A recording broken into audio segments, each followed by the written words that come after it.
Şubat'ta önderliğinin de gönderdiği bir mektup ve mektupta da bir çağrı var. Gençlere yöneltilen bir perspektif var. Bu örgütlenin ve örgütleyin temelinde. Bu örgütlenme ve örgütleme temeli demokratik toplumu inşa etme sürecidir. Biz bu misyonumuzu en ileri düzeye örgütlenme temelinde zaten taşıyacağız. Gençlik olarak misyonumuz da budur. Bu süreç değil aslında, bu bir yaşam biçimidir.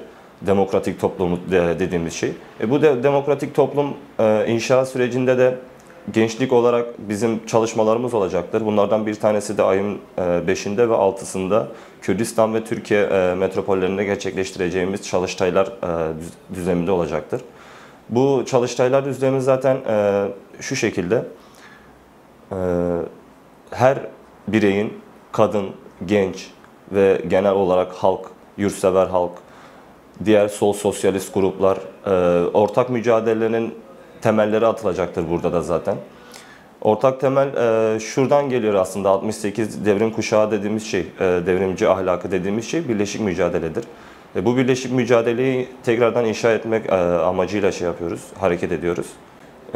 Gençlik olarak zaten bu süreçten en büyük beklentilerimizden bir tanesi, birincisi zaten şiarımızda da belirttiğimiz gibi özgür önderlik ve sosyalizmde ısrarcıyız tabii ki de. Onun yanı sıra zindanlardaki hasta tutsakların özgürlüğüyle ilgili. Onun yanı sıra gençliğin üzerindeki ve kadınların üzerindeki baskıların azalması. Bu tür adımlar zaten demokratik toplumu inşa etme sürecinde etkili olacaktır. Devletten bu şekilde adımlar bekliyoruz biz.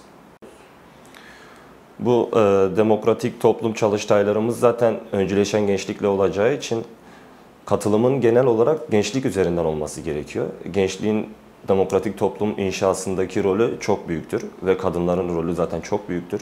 İkinci oturumumuz da kadın perspektifi üzerine zaten işleyecektir. Bu çalıştayımız zaten Çukurova genelinde olacaktır. Mersin, Adana, Osmaniye ve Hatay üzerinden ilerleyecektir.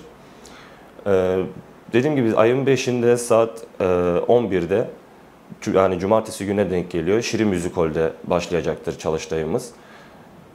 Genç arkadaşlarımızın katılımını ve özellikle kadın arkadaşlarımızın katılımını bekliyoruz. Bu demokratik toplum sürecini inşa etmekte zaten bizim üzerimize Önder Apo'nun da dediği gibi büyük bir rol düşüyor. Bu rolü üstlenmek boynumuzun borcudur nitekim. Bu şekilde adlandırıyoruz. Sürece dair çalışmalarımız devam edecektir.